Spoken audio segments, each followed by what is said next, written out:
All right. Welcome to the Centerville Board of Education Monday, January 28th, 2019 meeting. We'd like to call to order. Roll call, Mr. Peterman, please. Mr. Dahl. Here. Dr. Rower. Here. Mr. Schroyer. Here. Megan Sparks. Here. And Annie Self. Here. Please rise for the Pledge of Allegiance. I pledge allegiance to the flag of the United States of America and to the republic for which it stands, one nation, under God, indivisible, with liberty and justice for all.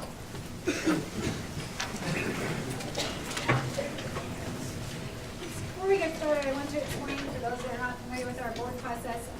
We work all month long on board activity, and while it looks like tonight's meeting is all tied up with a bow and everything is done, last week we had a work session every month before our general formal board meeting. We have a work session where we work really hard. Our meetings can last from an hour to 3 to 4 hours, and then in between that time, we're always working on different activities. So it looks like we're not doing a whole lot in proceedings, but I promise you we work hard to get to this point. Call for approval of the agenda as presented. So moved. Second. Roll call, Mr. Peterman? Mr. Dahl. Yes. Dr. Rower. Yes. Mr. Schroyer. Yes. Megan Sparks. Yes. And Annie Self. Yes. Thanks, Mrs. Self. We have several different honors tonight, and I'd like to start off with President Dave Gorell and Rajiv Goel, a board member. Both gentlemen are here on behalf of the Centerville Education Foundation.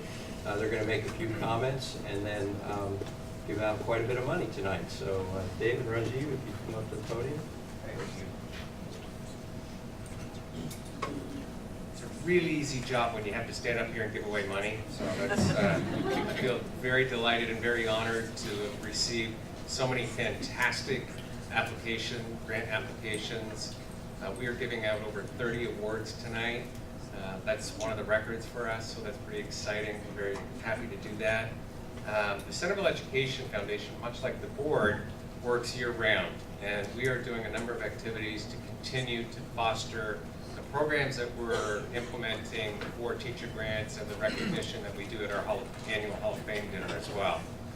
One of the big initiatives that we implemented this year, much appreciation is due to Rajiv certainly, is the introduction of our website.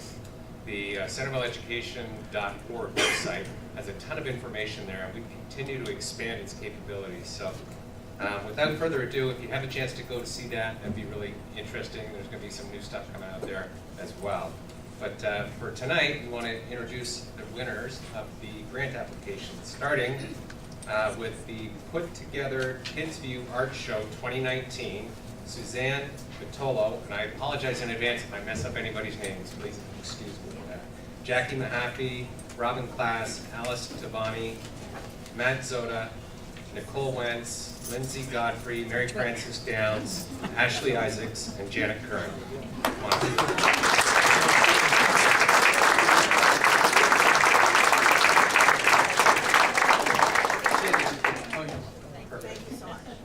Yeah, I think we'll take pictures later. All right, perfect. The Elk Connector Program, Beth Buck, Kenzie Miller, Beth Myers, and Samantha Stingley.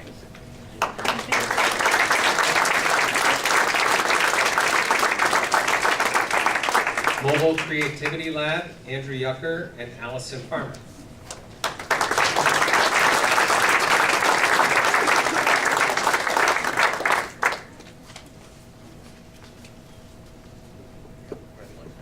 The Science and Art of Precious Metal Clay, Don Adams and Kate Brorman.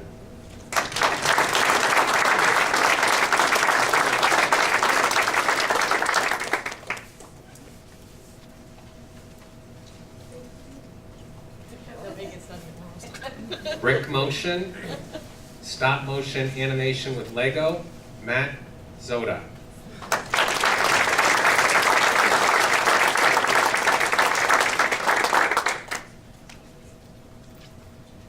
Full Steam Ahead, Klein Elementary, Holly Hippenmeyer.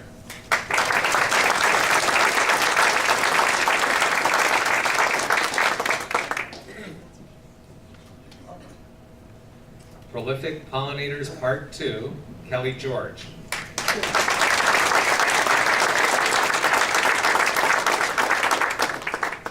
Driscoll STEM Challenge, Andrew Ross.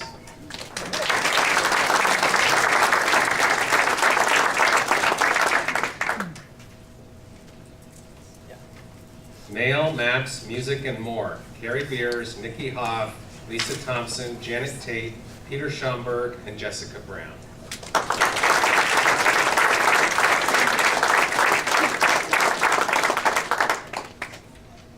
Experiencing Maya, Aztec, Inca, and Mississippian cultures, Christy Woods.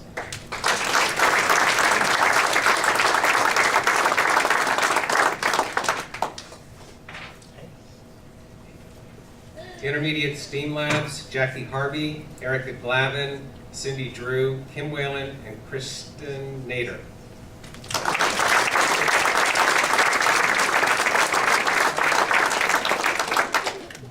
Our Plastic Rivers, Leah Gecki.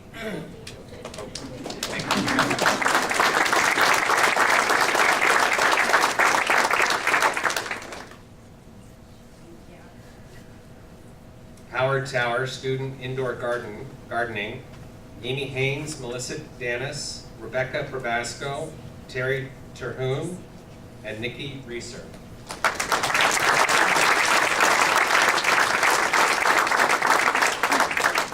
Full steam ahead, Mary Zimmerman, Elise Henderson, Amy Mount, and Beth Friels.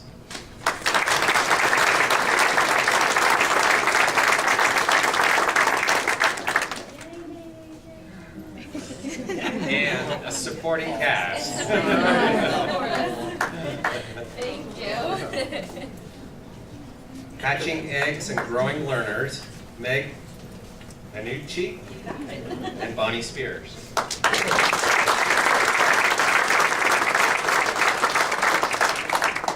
Planting Seeds of Kindness and Beyond, Chelsea Maloney, Molly Dahl, Kristen Ashworth, Amanda Kirschbaum, Meryl Matthews, Ashley Heck, Emily Kalura, and Carrie DePalma.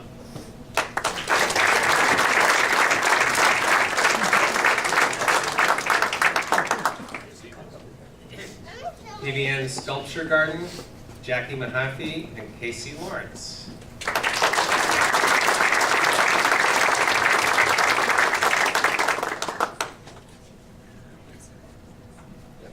Spreading Kindness in Centerville, Amy Ott.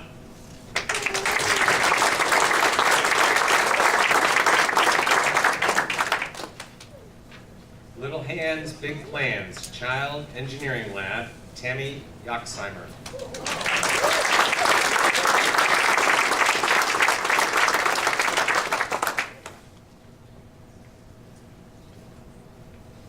Social Emotional Learning Library, Nikki Stasienko and Don Mueller.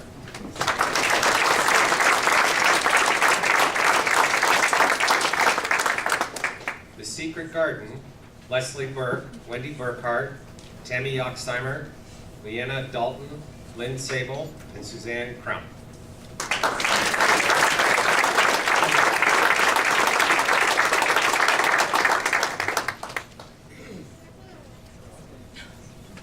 Building number sense and number relationships using Reckonorex. Yep. Amanda Rubel.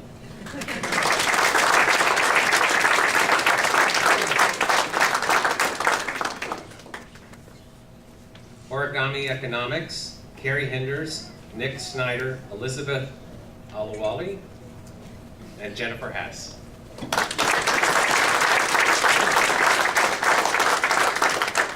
Everyone Reads, Diane Beck.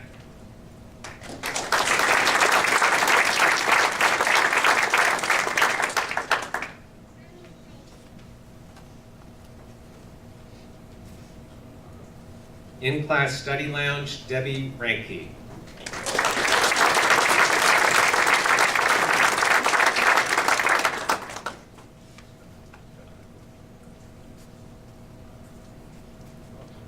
The Life Skills Lab by 4 teachers, last name, I think it was Brittany Lewis, and Dickie, Hensley, and Shelton. I didn't get the first names.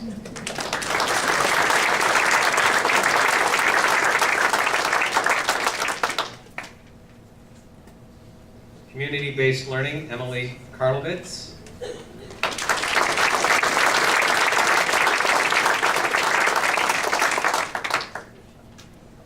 Hands-on learning through STEM and cooking, Rachel Hatton.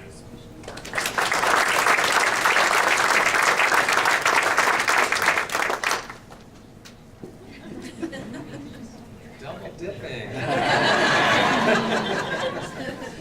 Pupils at PBN with a purpose, Laura Collier.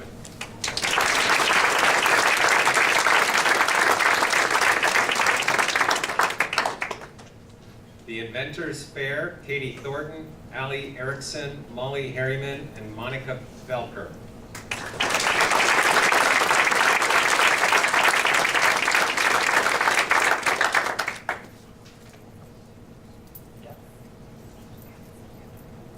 Technology meets craftsmanship, exploring electricity and art by building speakers, Robin Klass and Mindy Riddell.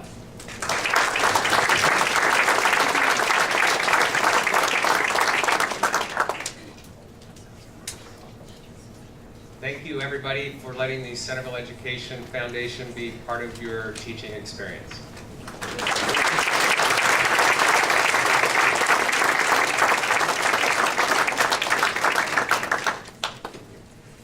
Thank you, Dave and Rajiv. We appreciate that, and we appreciate all that the Centerville Education Foundation does.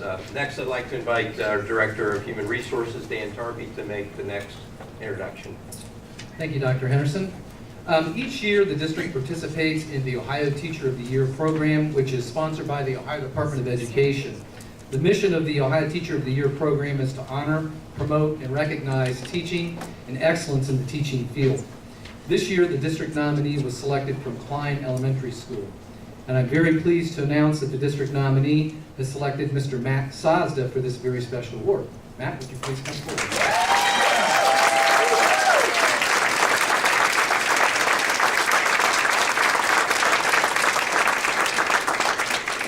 Matt was nominated by his principal, Ms. Shirley Kurtz. And Ms. Kurtz, would you please come forward? I would love to. And I need a big cheer too.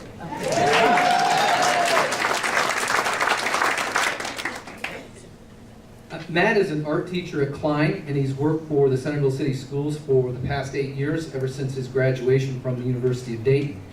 As I mentioned, Matt's nominator is Klein principal, Ms. Shirley Kurtz. And Ms. Kurtz will be making a few remarks about Matt in his career at Klein Elementary here in just a minute. But before Ms. Kurtz makes her comments, I ask our community relations specialist, Sarah Swan, to prepare a brief video of the two of them introducing themselves and talking a little bit more about the program. So I'm going to have Mr. Morgan go ahead and run that clip.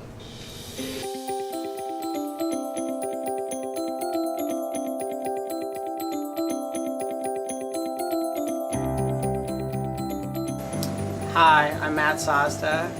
I've been teaching with Centerville City Schools for the past 7 years. I've spent the last 5 years at Klein Elementary School, where I teach art. And what really excites me about teaching is getting to work with kids on building their creative confidence and teaching them different ways that they might change the world. I think that Centerville City Schools really gives me the opportunity to take these risks, and I hope that when the students leave my class, they feel empowered to change the world. To refer to Matt Sazda as an art teacher is kind of like referring to the sun as a star. While both are technically true, they are so much more than just that. Matt really is a teacher of thinking. At very young ages, Matt asks his students to explore and investigate who they are and what they believe in. Then, using new skills and techniques, they are to find creative ways to communicate their messages through their artwork. Klein students are lucky to have him. He truly is an outstanding educator.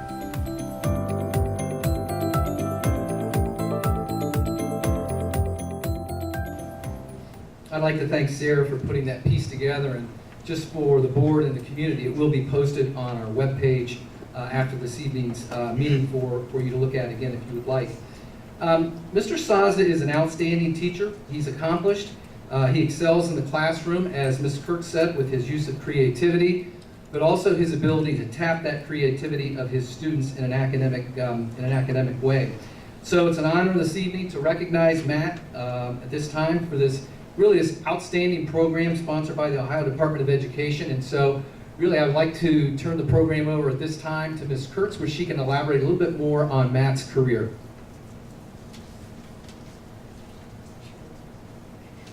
It truly is an honor to introduce Matt Sazda as Centerville's Teacher of the Year.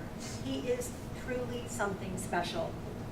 Matt has 3 qualities that make him very different from the others. He thinks deeply, he seeks knowledge, and reflects continuously at a level that is hard to even understand.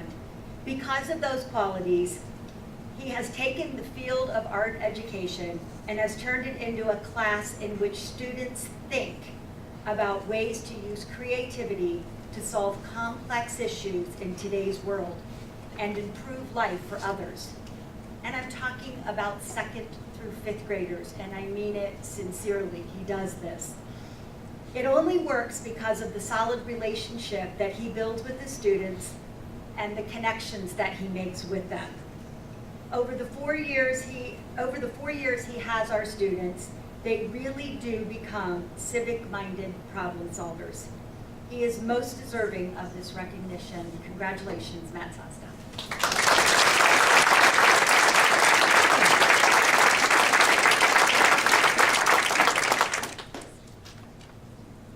So Matt, on behalf of the district, I'd like to present you with this memento.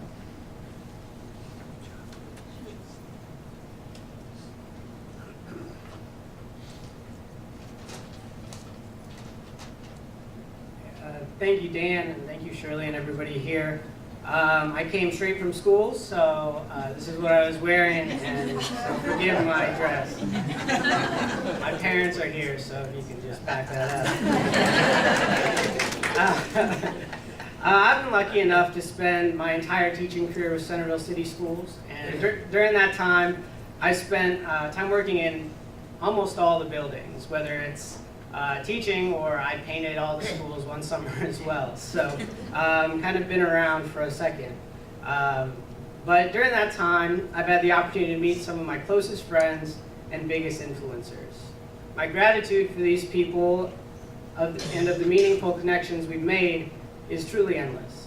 Who I am, along with what and how I teach, has come from your kindness and support. In the times when I felt like what I was doing had little value, you reminded me that you also believed in what I was doing. So as I accept this award, please allow me to thank you for keeping me moving forward, and I hope that I too am consistently returning that favor. I'm proud to say that I'm part of a district that has taken risks on my ideas and has presented me with the conditions necessary for me to thrive. Through an administration that has allowed me to pester them with my ideas about creativity-centered transformation, and to the Centerville Education Foundation funding my grant ideas. This is truly a district that believes in progress and forward movement. We put kids first and take smart steps towards innovation. And though I was not raised in Centerville, I did come from a similar area, and I remember being a small child, well, a smaller one than I am now at least, and my mother would tell me to do something constructive with my time. And since I didn't know the difference between constructive and destructive, my default activity was shooting Lego men with Nerf guns. The point is, I think I might be starting to figure it out. And I think we're all probably still figuring out how to be constructive. But I believe Centerville City Schools certainly gives us the opportunity to do so. Thank you to everyone that has had a part in my development as an educator, and for supporting an idea that asks kids to believe in yourself, dream, try, and do good. Thank you guys so much.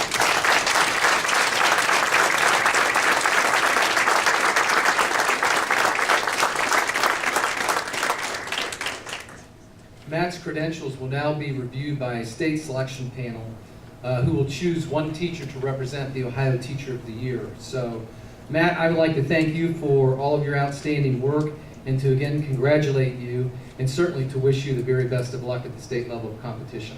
Thank you.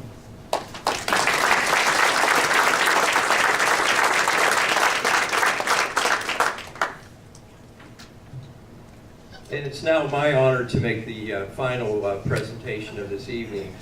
First of all, I'd like to congratulate Matt, and I'd like to congratulate all the teachers here who received grant money tonight. So congratulations to all of you.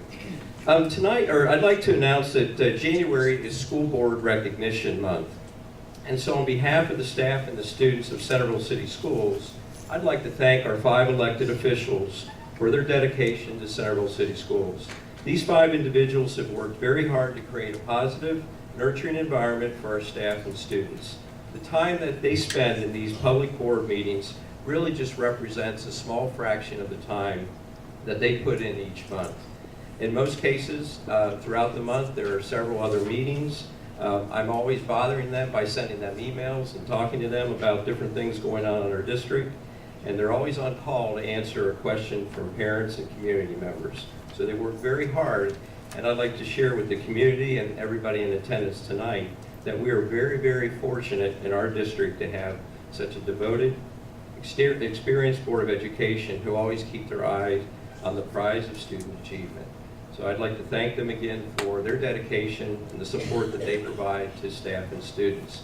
I'd like to just share a little bit of the longevity that they've had on the board. I'd like to start with our board president, Mrs. Annie Self, has been a board member since 2016. Vice President, Mr. John Dahl, since 1992. Other board members, Mr. Jeff Schroyer, since 2008. Mrs. Megan Sparks, since 2018. And Dr. David Rohr, since 1994. So in appreciation for your time, your dedication, and the efforts, the Ohio School Boards provides a nice certificate for you that I've put at your place there tonight on the table. And also there's a small token of our thanks from the staff and students of Centerville City Schools for all that you do for the district. So on behalf of Centerville Schools, thank you. We appreciate you, and we couldn't do this job without you. So thank you very much.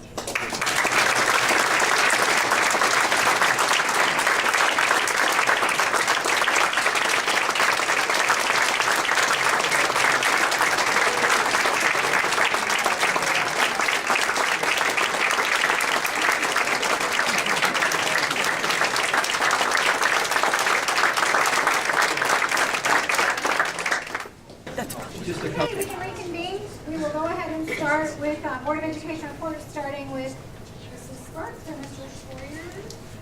No, we have a representative, I believe. But that, No, we have one. What? we have a legislative report. No. Representative Neeraj Atani had called today and indicated he was going to stop by. Should be here any minute, so we can, if it's okay with the board, we can move on to maybe student board rep. Is that Yeah, okay? and I'm sorry, I thought they were presenting. I didn't realize it was presenting, my fault. Yeah. Newbie, sorry. New president. Okay, so now we'll call up the student board of ed reps. The two Bens, Ben Campbell and Ben Thomas, we excuse them for the evening because they both had activities going on. Hello, my name is Julia Mokai and I'm a senior student rep. First of all, we would like to introduce 2 students from West Carrollton, Nate and Alicia. They came to us tonight introducing themselves, and they are interested in also forming student reps at West Carrollton.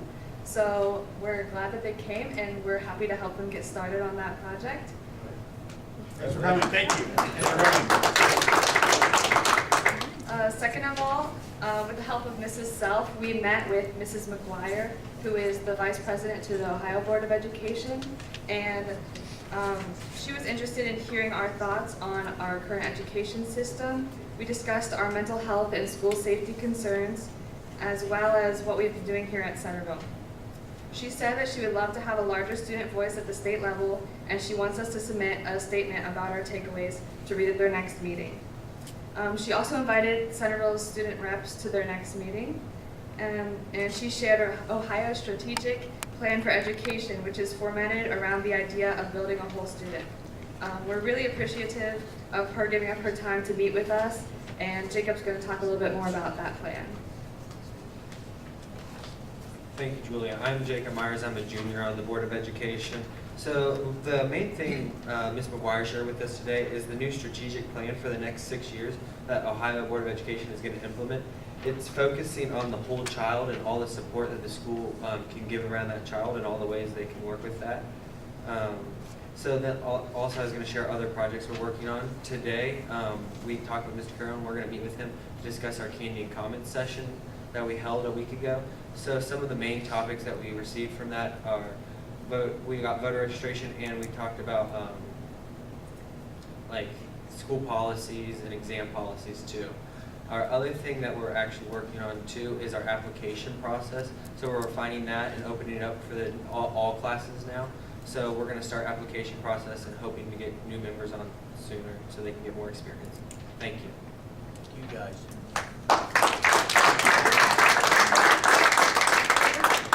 Just a quick interjection, I would like to commend all 4 of the students today when they met with Mrs. McGuire. They held a very strong roundtable discussion with her. She was superb. She was interested in what they had to say, and we're all going on a little field trip, and I want to thank Mr. Carroll as well. I think we're going to pull him in on our field trip up to Columbus when we go, but Mr. Carroll was supposed to be the photographer. We ended up trapping him in the meeting, and we had a great meeting, so I want to commend the students. They did a great job today. Thank you, guys.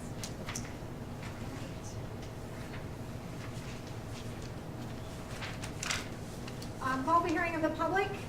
Board of Education provides this as a convenient opportunity for public comment before any official action is to be taken. The board president will ask if anyone would like to address the board. Adult speakers are requested to address the board from the podium, state their name and address, and students, minors, only need to state their name. We ask that all who speak to limit their comments to no more than 3 minutes, as the board does have pre-scheduled reports and action items on the agenda. The board will listen to all who speak, but generally not engage in discussion or dialogue at this time. Matters requiring follow-up will be directed to the superintendent. Individual board members can be contacted for a set meeting appointment, and written correspondence can be mailed to the board office as well. Do we have anybody here to speak? Okay, moving on, superintendent's report. Thank you, Mrs. Self. I'd like to call our Director of Student Services, Tammy Durick, up to the podium. She's going to do a special education child count presentation tonight. Thank you, Dr. Henderson and the board. So tonight I want to talk to you about our disabilities across the district. We are currently serving 11 different disability categories across the district. We have 43 students in the district who have qualified under multiple disabilities, 8 under hearing impairment, 4 under visual impairment, 144 under speech and language, 2 under orthopedic impairment, 81 under emotional disturbance, 56 under intellectual disability, 329 under specific learning disability, 121 under autism, 6 under traumatic brain injury. We have 2 OHI minor, which is other health impairment or other health impairment major, and 264 actually under other health impairment minor. I decided to look at our numbers from last year to this year just to kind of give us a comparison of where we stand by each building. So at Centerville High School, from the 2017-18 school year to the 2018-19 school year, we are actually down 19 students, which gives us 11.9% of our students at Centerville High School are students with a disability. At Magsic, we are also down by 9 students. So we went from 13.1% of our students having a disability to 12.1 for the 2018-19 school year. At Tower Heights, we also had a decrease. So we were decreased by 6. So we now have a percentage of 11.2 students at Tower Heights who have qualified as having a disability. At Watts, we have an increase of 6 students, which increased us to 12.8 students with a disability. At Klein, we have a decrease of 8 students, putting us at 13.4% of our students at Klein have a disability. At Driscoll, you'll see that the numbers are slightly higher than our other buildings. We did increase at Driscoll by 3 students who have a disability, but the building enrollment is up, which is why we had a decrease in our percentage.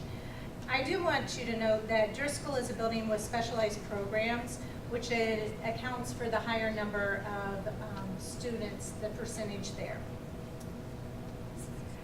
At John Hull, we increased by 4 students, taking us to 9.4% of students who have a disability. At Normandy, we decreased by 2, taking us down to 11.7%.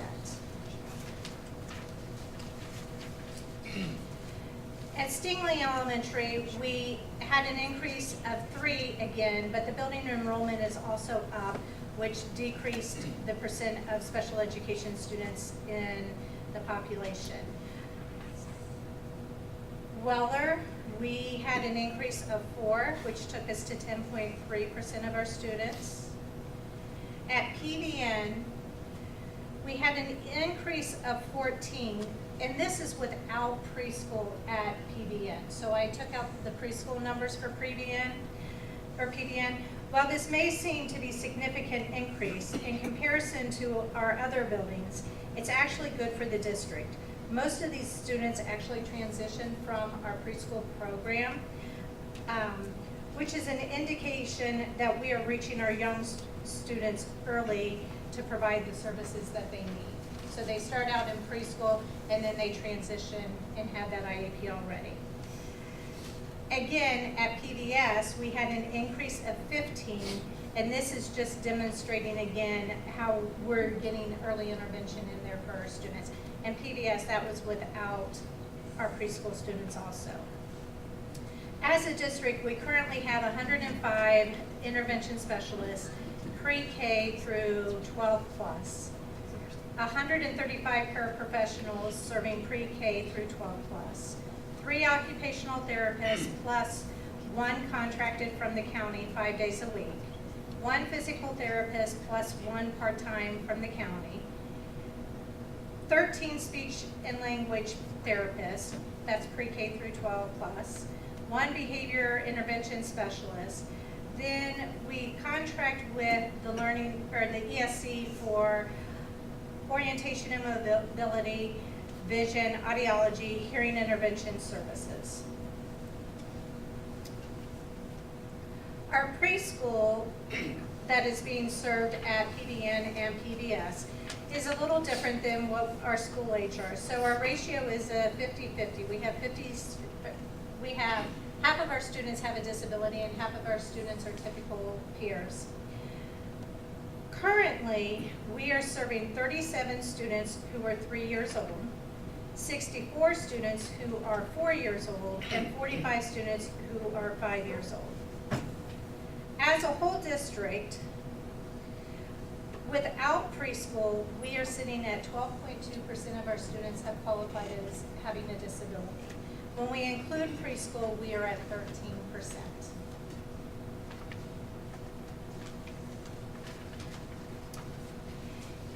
I would like to say, if you're a community member who is aware of a child you suspect has a disability and needs to be receiving service, to please contact me at the Centerville Board of Education office, or you can send me an email. Any questions? Yes. The 600 TBIs, is that a short-term traumatic brain injury? Is that kids that are? The 6, yeah. It was like concussions, that kind of thing, or short-term, or it was? No, those are long-term. Long-term, okay. So those are long-term, I thought I heard short. yeah, 6. 6. I was like, when you said 600, I'm like, wait, I'm thinking concussions, sports-related, because those kids can go on. Yeah. Okay. No, 6. those would actually be students that would possibly get a 504 plan, not necessarily. And they're not counted in those numbers? No, they are not. Okay. So right now across the district with our students that have a 504, we're sitting at just slightly above 300. Is that mostly related to athletic? I would have to break those numbers down. I just know the total number of students who So have that a 504 is like an umbrella of a It number of is. like things. Okay. Yes. Debbie, can you try to explain the difference between a 504 and an IEP, what would qualify for each one? I mean, as people want to make referrals, if they do want to make referrals. Right. People misunderstand a lot of times, like an APD doesn't really qualify for, they qualify for maybe a 504, So- but not an IEP. To qualify for, the difference in between a 504 and an IEP would actually be looking at if the student needs specially designed instruction instead of, so they need us to reteach something in a different way than what their teachers typically teach them. They need that extra practice. When a student needs a 504, those are students who actually maybe just need some extended time or they need some breaks while they're doing things. It's not necessarily reteaching them. There are different, if you have questions about it, the best thing to do is actually to talk to the school psychologist and the building principal and the guidance counselor, and then we can kind of help through that process to see where we need to go and what kind of support students need. And when you talk about the preschool, about serving 247 people, not all of those students are in the preschool. Starting at 3 years of age, the school district is required, should they qualify, to provide services, correct? Yes, so starting at 3 years old, we have to, if they qualify for a disability, then we have to begin providing them services on their 3rd birthday. So we can't wait until like 5 days later. It has to start on their 3rd birthday. So they would be assessed prior to their 3rd birthday, so they could actually start on their 3rd birthday. So if someone was referred to you that was 3.5, If someone was referred to us that was 3.5, if for some reason we didn't know about them prior to being 3.5, then if they suspect a disability, we would go through an assessment with them, determine if they are eligible or if they are not eligible. If they are eligible, then they would qualify, they would get an IEP, and they would start preschool. so just so it's not confusing, you can evaluate them before they're 3, the service just can't start until they're 3. But they don't have, I mean, it doesn't have to start, I mean, they're not gonna miss out if they're 4 days later than 3. No, it's just, if we know about them, so through Help Me Grow, we know about students. So we get that list quarterly. We'll get a new list actually in February. And on that list, we have to go through and look at when they're going to be possibly turning 3, and then work with those families and look at assessments and go from there. But if someone moved in and they hadn't had their child in preschool and they're 4, and someone suspects a disability, we would want to bring them in, do an assessment, and determine and move on from there. The numbers that you gave initially in the eligibility categories, were there crossovers? No, so the state of Ohio only allows you to qualify under one disability category. We don't have a major and a minor in But you Ohio. can qualify under one, yet receive services because of another. You can qualify under one and you can receive related services based on your disability needs. We never have a cap. We just can't take it anymore. No.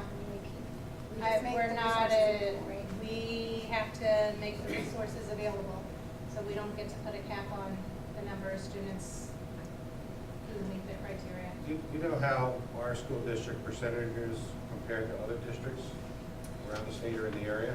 We actually, we're sitting very well for ours.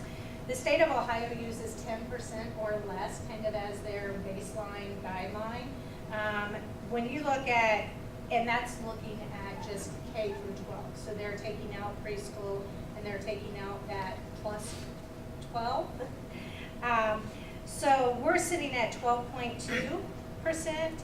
And around us, a lot of districts are sitting actually higher. So we have a lot of districts that are sitting more at 14 to 18%. Tammy, you mentioned before that we're getting the children at very young ages and getting them services. Are we able to follow those children as they go through preschool a couple of times perhaps, and then go to kindergarten and see how they're improving because of getting services earlier? So if you look at our speech numbers, speech is a kind of an easier one to look at and do that, because speech and language is one of the disability categories that as you get that early intervention, then oftentimes you're going to improve on that, and then you go, like when you hit possibly 4th or 5th grade, they might no longer need those services. If you look at something like a multiple disabilities, those are lifelong services. So a true disability is truly lifelong. You just have a few where, like a specific learning disability, sometimes you'll have some students who have a specific learning disability, but as they hit high school, they realize they don't need the specially designed instruction anymore. They just need those accommodations. So sometimes they'll move from having an IEP to a 504, sometimes totally off, but it just kind of depends on the student and where they are with their disabilities. Early intervention is definitely a big thing though. The earlier we get them, the better it is for the student. I mean, also, we are required as a district to provide these services or evaluate them or provide services to anyone in the district, not necessarily going to Centerville schools, correct? That is correct. So we are actually responsible also for our non-public schools. So any of the students that are attending a non-public school that is housed in Centerville's district, we have to assess them and we have to write their IEPs. If they attend a non-public school that is not in Centerville's district, then the school, so say they attend a non-public school in Springboro would actually be the one responsible to assess them, but we would be responsible to write the IEP. So sometimes we will end up doing both. It just kind of depends on those circumstances. But yes, we're responsible for non-public schools also. Are we also responsible to pay for those services at those non-public schools? That gets a little bit tricky. Several of those non-public schools actually take vouchers or they take the scholarship. So there's an autism scholarship and there's a John Peterson scholarship. Parents can apply for those. That does come out of our money. Parents think that ODE is paying for that, but ODE is not. Centerville City Schools is paying for that. Other questions? I've got a question, Tammy. How are we on room for the preschool at PBS and PDN? Are we full or are we bursting at the seams? Do we have lots of room? Or? Well, we have, over the past 5 years, we have actually, except for one, so 4 out of the 5 years, we have had to add another teacher partway through the year because of our preschool numbers. We have added one this year already. We knew coming into January, and we're going to have to add another one in April because of our preschool numbers. They continue to grow. So it really depends on how many students qualify at that age 3 and are coming in. But when we look at those birthdays and everything, and some of the students we know because they might have something, they might have been born with something like Down syndrome. So that is going to carry on. So we already know that that student is most likely going to qualify. So we kind of look at that, but really that's a team decision after they do those assessments and they talk about it. You're welcome. Other questions? You know you're going to get grilled like this.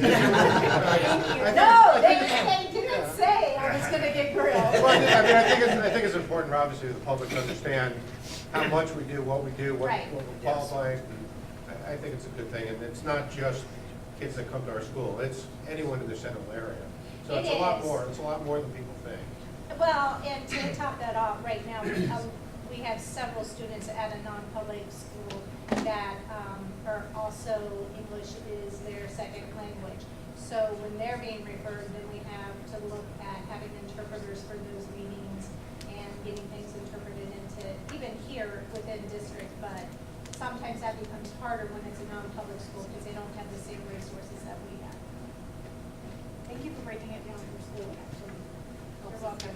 It helped me a little bit too. Thank you. Thanks, You're Tammy. welcome. Thank you. Thank you, Tammy.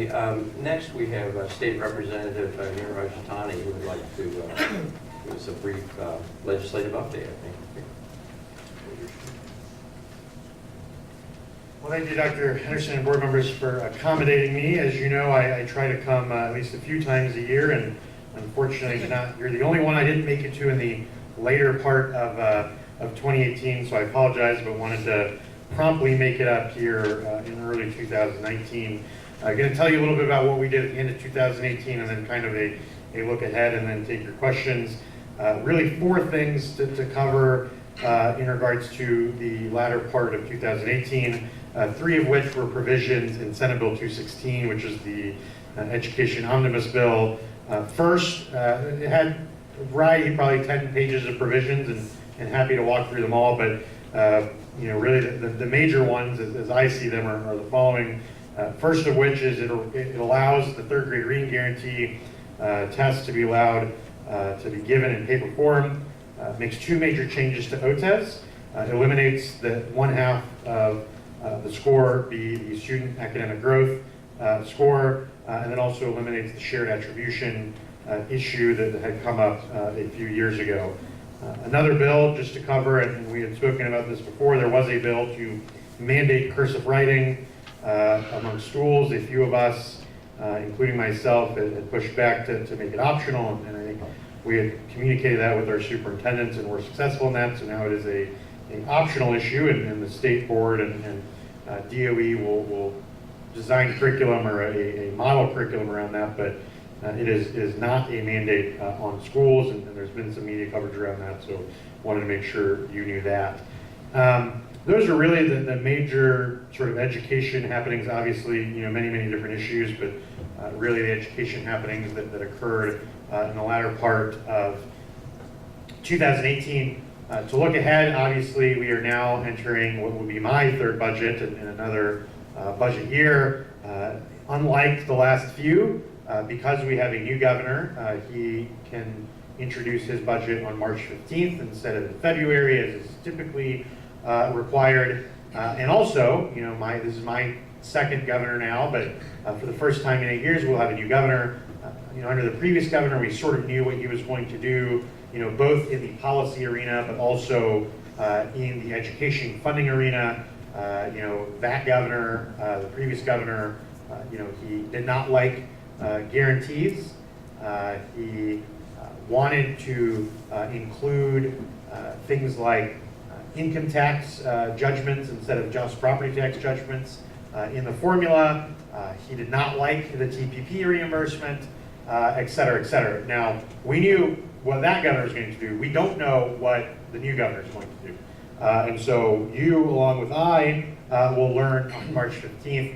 There's some indication regarding early childhood, but really early childhood in the sense of pre-K or even before that. And so, whether that affects the K through 12 systems and what effects that will have is to be determined. So we will all learn that together. And also on the policy perspective, we knew, Governor Kasich had a few, controversial proposals regarding not only school boards, but teachers and teacher licensure and different issues that we sort of knew were coming with the previous governor.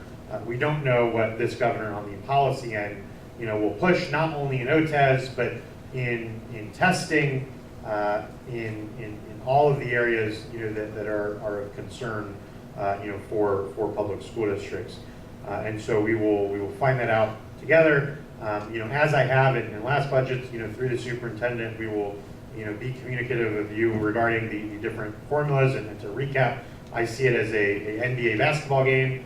There's the governor's as introduced version. There's 2 versions in the House, 2 versions in the Senate, a conference committee and the governor's vetoes. And in every quarter of the game, we make progress towards the final score. And as we've done in the past, we'll get those spreadsheets to you as soon as we can to figure out where you stand. I have parts of 5 school districts, here in the southern part of Dayton, and we want to, my job is to have as large of an advantage for my school district. That's my job, is to represent you, and as you know, my starting point is a do no harm policy, and then try to do better. And there are obviously things that happen. In the last budget, there was a transportation funding issue, et cetera, and sort of different ways that they come around and cut the apple. And we will be more vigilant this time on some of those issues, but we will rapidly keep touch. Now, I will say that unlike the 2 previous budgets that we have been a part of together, were a little bit more spread out because they were introduced in February. June 30th is still the deadline. So now we have a month less, right? So instead of a little bit more time for you to give me your feedback, this is a little bit of a faster pace if you will, in regards, and so, be warned in that. I will actually mention I do want to mention two more things. Senator Lehner, who is our senator, but also, did pass a bill in the latter part of 2018, sorry, I'm going to revert, in regards to suspensions under the 3rd grade and out of school suspensions. I agree, frankly, with the policy, but to not allow out of school suspensions and expulsions for younger students, and to instead, require a in-school alternative. And then another bill was called Aliana's Law, which was a tragic scenario in the Cleveland area where a student had, not shown up for school. That school district failed to notify the parents, and that school failed to notify the parents, but the child was abducted and killed. And the police or the family says that, had the parents been notified earlier, then perhaps the child could have been saved. So that bill is going to affect, there are some sort of implementation questions of can you use I call one call now, but the robocalls, verifying that the parent has received the message, et cetera. If you do have those, happy to get those answers for you for the Department of Education and the implementation part. Sorry, okay, now fast forwarding. So we don't know what is on the agenda as far as legislation goes. We are right now. We have a Rules Committee meeting on Wednesday, but anyways, bills are starting to be filed and will be soon be introduced, and we will know sort of the non-budgetary, education issues. I imagine they will be around the same issues that we've been talking about for a while of OTES and testing and all of those things as we continue that. So we'll obviously keep you apprised as we can, and and this really the first 6 months really is this budget process, and everyone is waiting with bated breath of what the governor is going to do and go from there. Luckily, the state is in a good fiscal state. In the last budget, there were some questions as to what fiscal state the state was in, of whether we were running a deficit or not. In this budget, luckily, we are in a good one, and so there should be no reason for any cuts, and there should be a good amount. Now, this governor is, again, privatizing early childhood and has committed some monies there, has committed some monies to the heroin and fentanyl epidemic, and some other initiatives, and the local governments, I will tell you, are making a large concerted effort for their share of the pot for the restoration of local government fund, and so there are these forces out there that are starting to sort of grab at whatever surplus there may be, and so certainly K through 12 education being our single constitutional role should be important, but we will definitely take a look. So with that, happy to take any questions. Thank you very much. Thank you.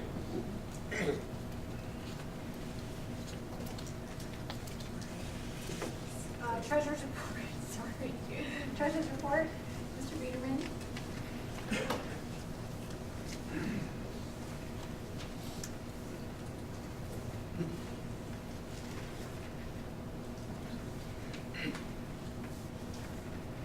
Good evening.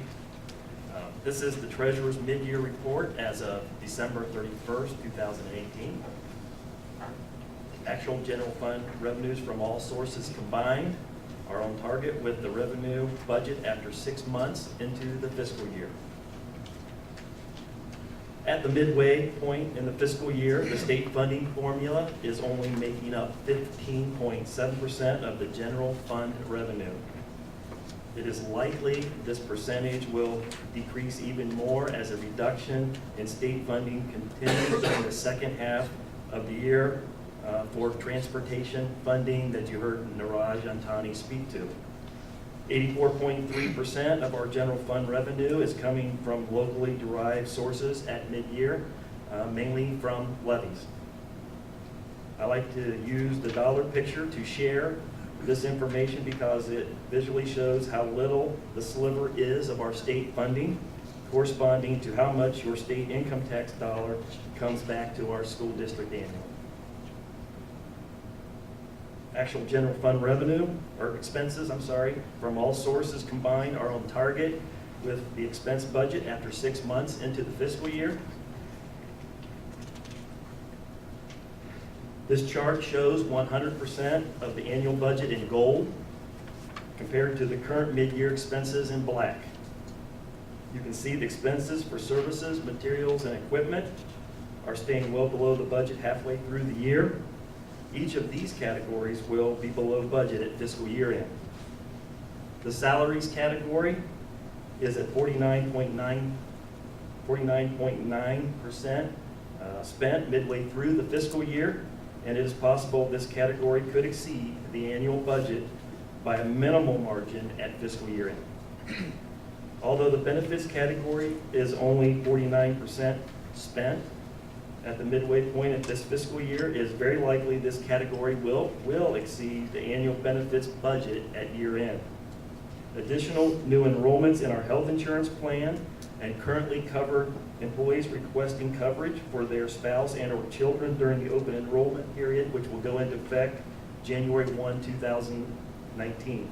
These two areas of higher than anticipated cost for health insurance during the second half of the year will, as I mentioned previously, likely cause the benefits expenses to exceed the annual benefits budget at year end.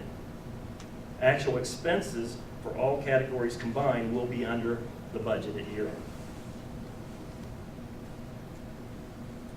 The Auditor of State just recently completed the 2018 financial audit, and we received an unmodified or a clean audit report. Centerville Schools is considered a low-risk auditee with no reportable weaknesses, deficiencies, citations, or question costs. The official report is available on the school district website and on the Auditor of State website. The Treasurer's Office also received the Ohio Auditor of State Award with distinction for the second year in a row for exemplary financial reporting as the standard for clean, accountable government, representing the highest level of service to Ohioans, signed by the Auditor of State. I would like to take this moment to thank my staff for all their hard work and a job well done. This concludes my report this evening, unless there are any questions from the Board of Education tonight. Mitch, I have one. You mentioned it before about the salaries and benefits may exceed what we forecasted.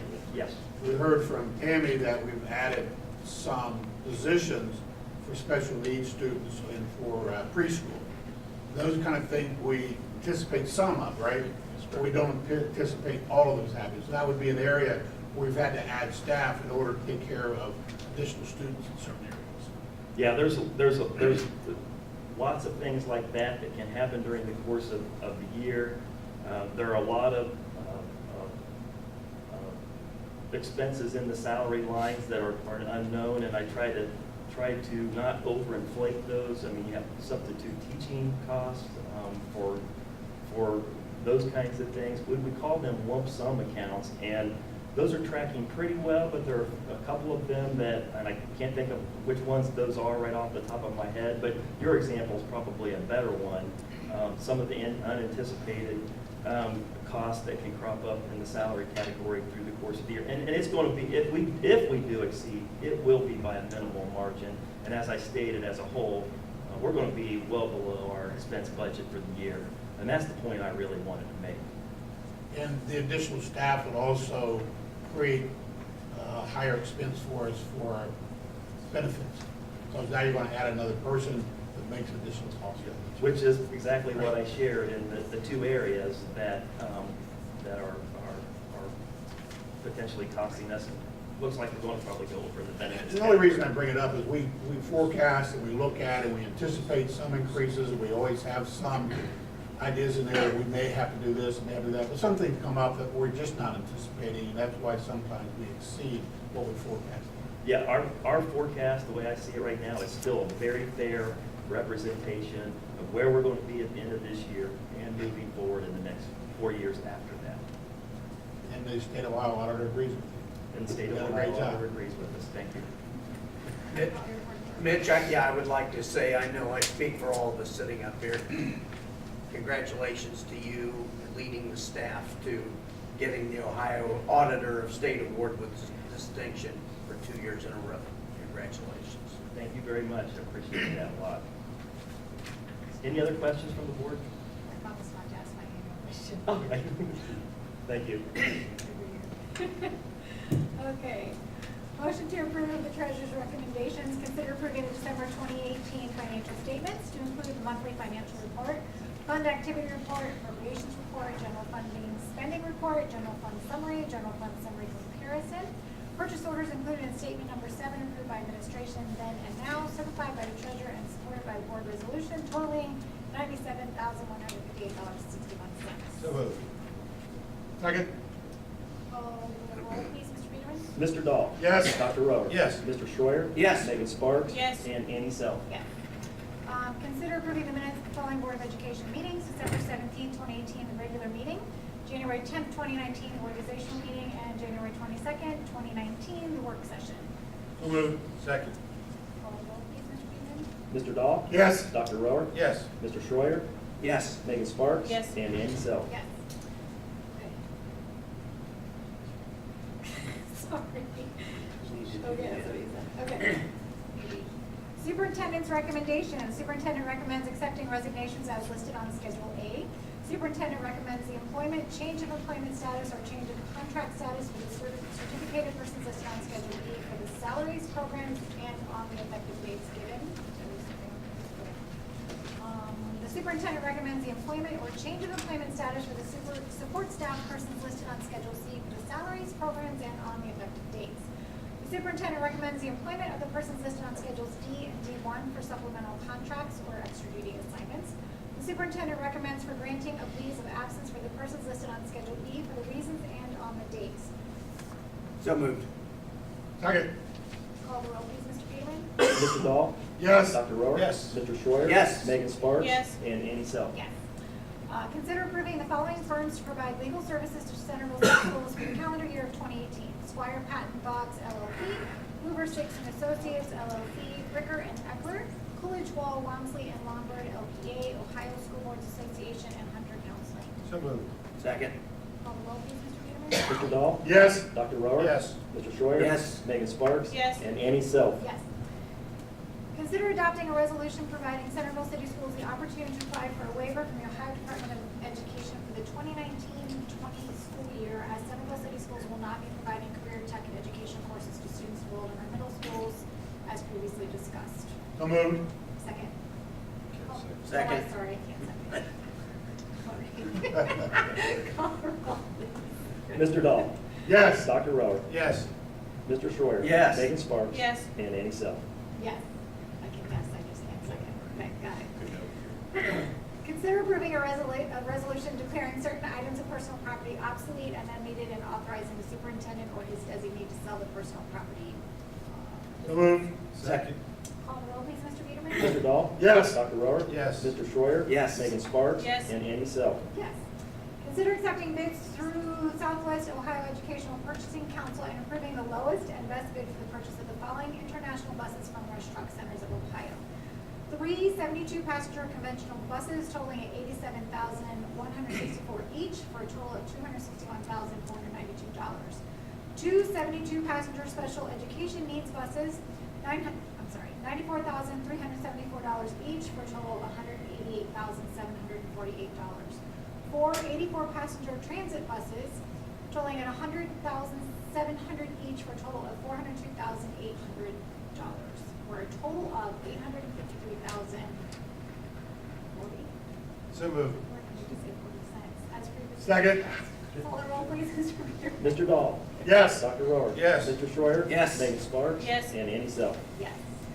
Motion for adjournment. So moved. Second. Mr. Dahl? Yes. Dr. Rohr? Yes. Mr. Schroyer? Yes. Megan Sparks? Yes. And Annie Self? Yes. Thank you all. Thank Thank you. you. Good job. Good job. Thank you.